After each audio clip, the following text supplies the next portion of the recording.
Seja muito bem-vindo a mais uma aula do nosso curso e hoje nós vamos fazer o procedimento completo de leitura e gravação de uma BIOS utilizando o CH341A. Como vocês podem ver aqui, é esse camaradinho aqui, ele já está plugado em um extensor USB e aqui eu já estou com o adaptador, um SOIC 8 e com um chip de BIOS no lugar. Inicialmente, por padrão, se é a primeira vez que você vai estar abrindo o programinha, ele vai vir aqui já com o type setado para as BIOS da série 24. Então a gente muda aqui para 25/26 e ele vai habilitar um botãozinho aqui chamado de Detect. Olha, por mais que hoje você já consiga encontrar revisões mais novas desse programa, eu estou aqui na versão 1.34. Então você já consegue encontrar versões mais novas e também em português, mas eu te aconselho fortemente que você sempre opte por utilizar não só esse, mas todos os programas que você puder em inglês, para você ir cada vez mais fortalecendo o seu inglês técnico, beleza? Porque isso vai te ajudar mais para frente, na hora que você entrar na análise de datasheets, enfim, várias coisas, o inglês vai te ajudar, porque o inglês hoje é uma linguagem universal e é predominante, principalmente nessa nossa área de eletrônica, beleza? Então eu vou dar aqui um Detect, ele já seleciona aqui para mim, ó, na verdade ele faz uma lista, ele diz aqui que encontrou 4 modelos similares ao seu chip. Eu sei que o meu é esse aqui, ó, é um MX25L8006E. Dá um select. Ele já dá aqui para mim o size, o tamanho. Ele é um chip de 1 MB. Dá aqui, ó, o fabricante, o modelo, a memory size, que é o tamanho de armazenamento dele, o ID, capacidade, enfim. Isso aqui não importa pra gente. O que importa pra gente é que ele detectou o modelo, o fabricante e o tamanho. O que a gente vai fazer agora? A gente vai ler essa memória. Eu dou aqui um read, que seria ler. Ele está fazendo aqui o processo de leitura aqui para mim. Finalizou o processo de leitura. E como a gente pode ver, esse camarada ele está vazio. Por quê? Porque aqui deveria ter sido carregado o código hexadecimal dele. Mas vamos dizer que aqui tivesse informação. O que a gente ia fazer agora? A gente ia dar um save. E agora que eu lembrei que antes eu já tinha feito um teste aqui com esse programinha, porque eu não utilizo muito ele, tá? E eu tinha apagado o chip, tá? Então peço desculpas aí. Só que aqui a gente já tem um backup, Como vocês podem ver, aqui eu tenho um modelo de backup que eu utilizo. Então eu utilizo a marca, o modelo do notebook, o modelo da placa, o modelo do processador. Se essa placa ela tem chip, então discrete é quando tem um chip de vídeo dedicado.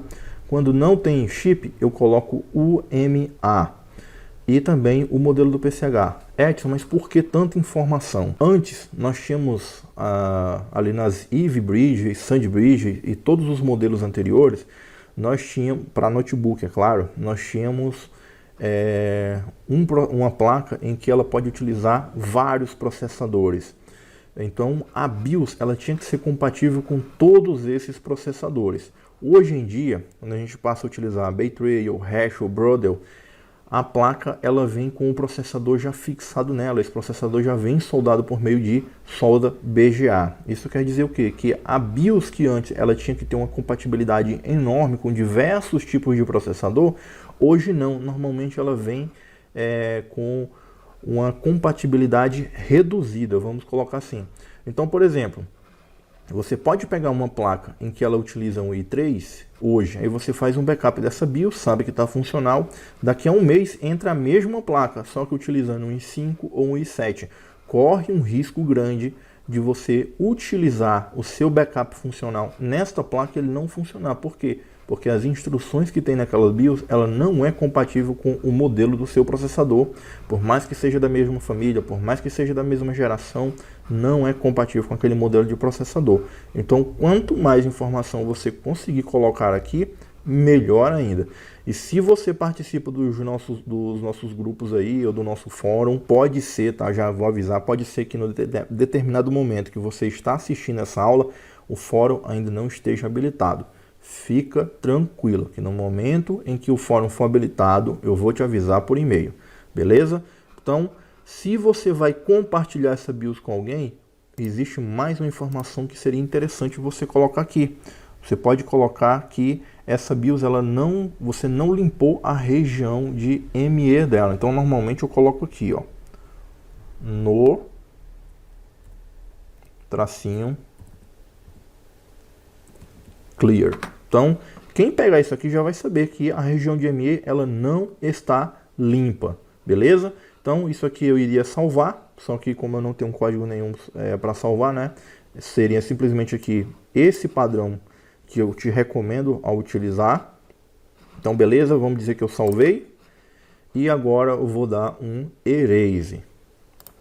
Tem alguns gravadores que a interface dele já vem por padrão tudo habilitado já. Então, por exemplo, na hora que você manda, você dá um write, que seria gravar, ele automaticamente ele já apaga, ele já verifica se realmente o chip está em branco, aí ele grava e depois ele verifica se o que foi gravado, se o arquivo que você carregou realmente é o arquivo que está escrito no chip.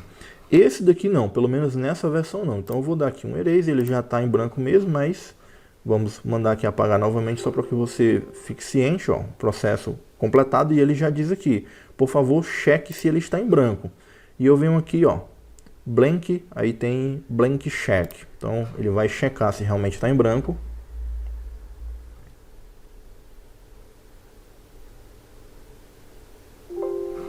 Ele está dizendo aqui que a memória sim, a memória está branca, né, está limpa.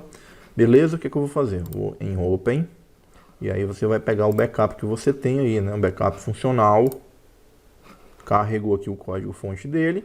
O que você vai fazer? Você dá um write. Ele vai iniciar aqui o processo de escrita.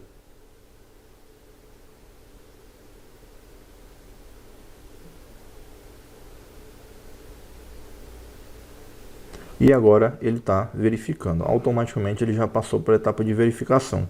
Por que é importante fazer essa verificação?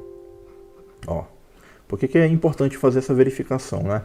O que acontece?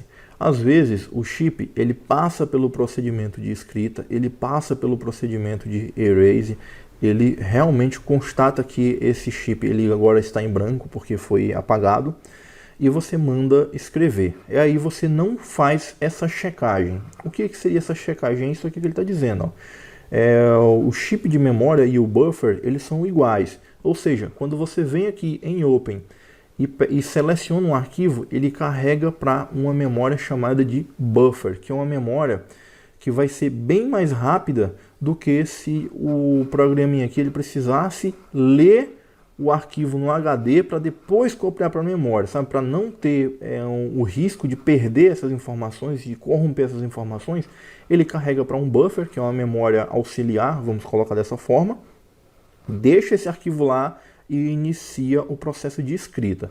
Quando você manda verificar, ele faz o quê? Ele olha lá o buffer, carrega o arquivo que está no buffer e faz uma leitura no chip. E aí ele olha se o arquivo de buffer é o mesmo que foi escrito na sua memória. Por quê? Porque por mais que você passou na etapa de ler, na etapa de apagar e na etapa de verificar e na etapa de escrever, pode ser que aqui durante a escrita o seu chip ele apresente algum mau funcionamento, ou ele já esteja com mau funcionamento e algumas partes do código ela não seja escrita, né? E aí, ele nesse processo de verify aqui, de verificar, ele vai identificar isso para você, beleza? Na grande maioria das vezes, dependendo do gravador, quando o chip tem algum problema